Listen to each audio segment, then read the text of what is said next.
السلام علیکم ورحمۃ اللہ وبرکاتہ. Welcome back to our channel. امید ہے آپ سب اچھے ہوں گے انشاءاللہ. آج ہم اپنے لیسن کا آغاز کریں گے سورہ البقرہ کی آیہ نمبر 198 سے انشاءاللہ.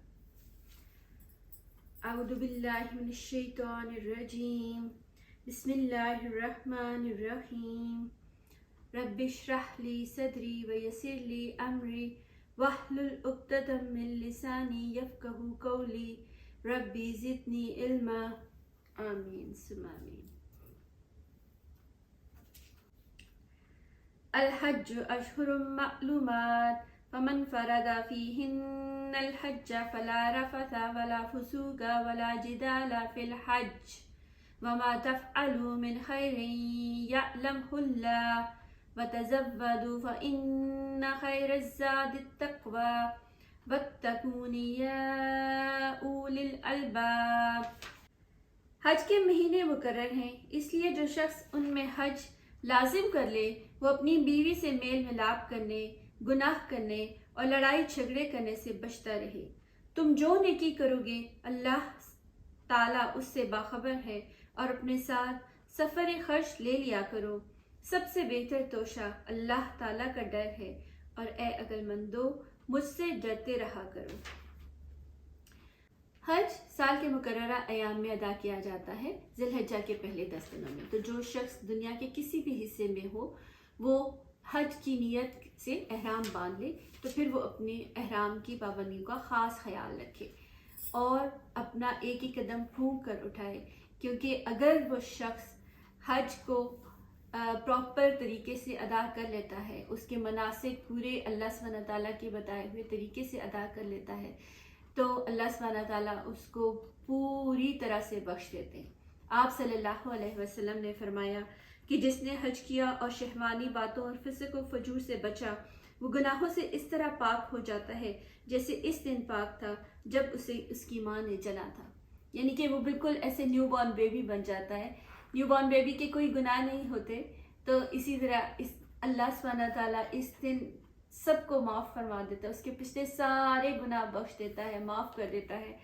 اور وہ اسی صورت میں کہ اگر وہ حج میں اپنا خیال رکھے اور کوئی ان گناہوں سے بچتا رہے.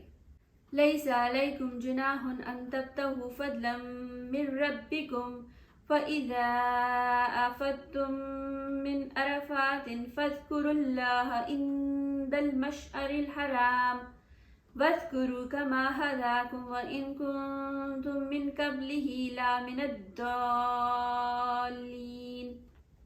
تم پر اپنے رب کا فضل تلاش کرنے میں کوئی گناہ نہیں. جب تم عرفات سے لوٹو تو مشعر حرام کے بعد ذکر الہی کرو اور اس کا ذکر کرو جیسے کہ اس نے تمہیں ہدایت دی، حالانکہ تم اس سے پہلے راہ بھولے ہوئے تھے.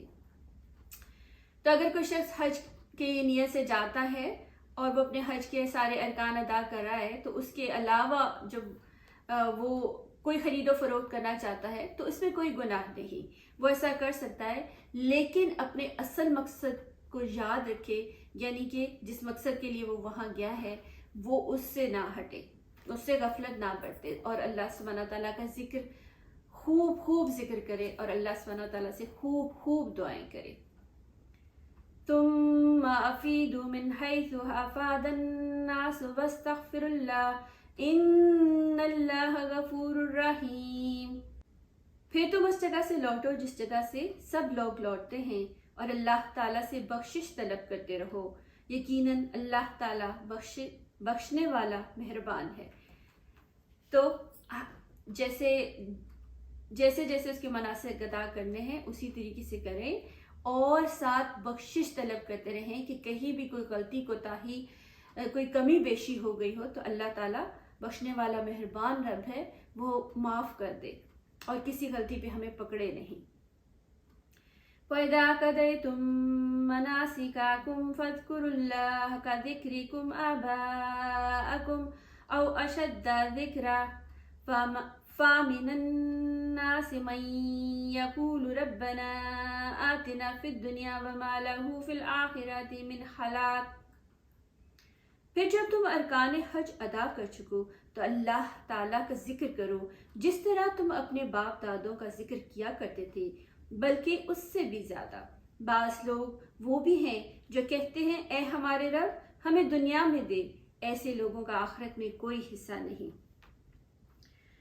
تو عرب کے لوگ حج سے فراغت کے بعد مینا میں میلہ لگاتے اور آباء و اجداد کے کارناموں کا ذکر کرتے۔ تو مسلمانوں کو کہا جا رہا ہے کہ اپنے قصے کہانیاں مت سناؤ، بلکہ اللہ سبحانہ تعالیٰ کا ذکر کرو۔ اللہ سبحانہ تعالیٰ کا ذکر جیسے کبھی زندگی میں تم نے نہیں کیا، اتنا زیادہ ذکر کرو کہ اگر نہیں بھی آپ کو عادت ذکر کرنے کی، تسبیح کرنے کی، اللہ کو یاد کرنے کی، اللہ سے دعائیں مانگنے کی، تو حج کے دنوں میں بس یہ سمجھ لیں کہ یہ دن پھر کبھی نہیں آئیں گے، اور جتنا اللہ سبحانہ تعالیٰ سے مانگ سکتے ہیں مانگیں، اس کا شکر ادا کریں کہ اس نے آپ کو اتنی بڑی سعادت نصیب کی۔ دنیا میں لاکھوں کروڑوں مسلمان ہیں جو حج کرنا چاہتے ہیں لیکن وہ نہیں کر پاتے کسی بھی وجہ سے، لیکن اللہ سبحانہ تعالیٰ نے اگر آپ کو اس جگہ پر بلایا ہے تو اللہ کا بہت شکر ادا کرے اور اپنے گناہوں کی اور سب کے گناہوں کی بہت معافی مانگے۔ اپنے عزیز و اقارب، اپنے دوست احباب، سب مسلمانوں کے لیے دعائیں کریں، کیونکہ وہ قبولیت کا وقت ہے، وہ قبولیت کے دن ہیں۔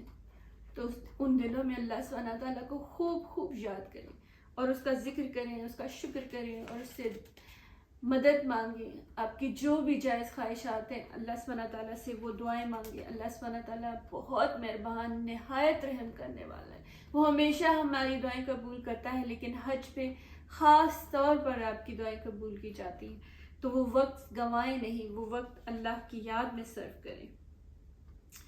لیکن دعائیں کرتے کرتے کچھ لوگ ایسے ہیں جو صرف دنیا ہی مانگتے رہ جاتے ہیں اور آخرت کی فکر نہیں کرتے۔ تو اللہ سبحانہ تعالیٰ کہتے ہیں کہ ان کو دنیا تو مل جاتی ہے لیکن آخرت میں پھر ان کا کوئی حصہ نہیں ہوتا۔ تو اس چیز کا بھی خیال رکھیں۔ وَمِنْهُمْ مَنْ يَقُولُ رَبَّنَا آتِنَا فِي الدُّنْيَا حَسَنَةً وَفِي الْآخِرَةِ حَسَنَةً وَقِنَا عَذَابَ النَّارِ۔ اور بعض لوگ وہ بھی ہیں جو کہتے ہیں اے ہمارے رب ہمیں دنیا میں نیکی دے اور آخرت میں بھی بھلائی عطا فرما اور ہمیں عذاب جہنم سے نجات دے۔ اولئک لہم نصیب مما کسبوا واللہ سریع الحساب۔ یہ وہ لوگ ہیں جن کے لیے ان کے اعمال کا حصہ ہے اور اللہ تعالیٰ جلد حساب لینے والا ہے۔ تو صحیح طریقہ دعا مانگنے کا کیا ہے کہ آپ دنیا اور آخرت دونوں کے لیے اپنی دعائیں مانگیں، دنیا اور آخرت دونوں کے لیے دعا کریں۔ صرف دنیا مت مانگیں، کیونکہ دنیا مانگیں گے تو صرف دنیا ہی ملے گی، لیکن آخرت مانگیں گے تو دنیا اور آخرت دونوں ملیں گی۔ تو اپنی آخرت کو کبھی بھی مت بھولیں اور دونوں چیزوں کے لیے دعا کریں۔ اور اللہ سبحانہ تعالیٰ کہہ رہے ہیں کہ یہی لوگ ہیں جو کامیاب ہیں اور یہی ہیں جن کو آخرت میں بھی بہت حصہ ملے گا۔ اور آپ صلی اللہ علیہ وسلم کی سنت بھی یہ ہے کہ طواف کرتے ہوئے اسپیشلی رکن یمانی سے لے کے حجر اسود تک آپ یہی دعا مانگا کرتے تھے، ربنا آتنا فی الدنیا حسنۃ وفی الآخرۃ حسنۃ وقنا عذاب النار۔ تو یہ جتنی زیادہ دعا کی جائے اتنی ہی، یہ ایک مکمل دعا ہے، اس کو ہم نماز کے بعد بھی ہمیں پڑھنا چاہیے، اور جب بھی ہم سمجھیں کہ ہم بہت مصروف ہیں، ہمارے پاس دعا کا وقت نہیں ہے، تو ایٹ لیسٹ یہ دعا ہمیں مانگنی چاہیے، کیونکہ اس میں دنیا اور آخرت سب کی بھلائی مانگی گئی ہے اور جہنم کے عذاب سے نجات بھی مانگی گئی ہے۔